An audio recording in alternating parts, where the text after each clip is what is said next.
Now, separately, Frank, I also want to mention that we got some breaking news during the hearing of a new warning from Intel saying that its plans to expand in Ohio, which $20 billion expansion, could be delayed or scaled back if Congress does not act to pass the CHIPS bill, which would send about $52 billion of support to the semiconductor industry. In a statement that I received from Intel, the company said that the scope and pace of that expansion in Ohio will depend heavily on funding from the CHIPS Act, and unfortunately, that funding has moved more slowly than we expected, and they still don't know when it will get done. It is time for Congress to act so that Intel can move forward at the speed and scale that they have long envisioned for Ohio. So there, we're hearing some companies warn publicly about the dangers of Congress dragging its feet on this bill. Just yesterday, House Speaker Nancy Pelosi and Senate Majority Leader Chuck Schumer had said that they want to see this legislation and the broader package passed by the end of July.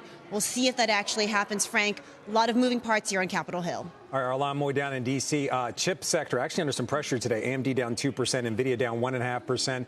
Jim Liebenthal, I want to come over to you. I know you have some stake in Intel. What's your take on that news? Yeah, and just to be clear, I don't have a stake in Intel, but I am overweight semiconductors in general. To answer your question, Frank, I don't like reading this announcement.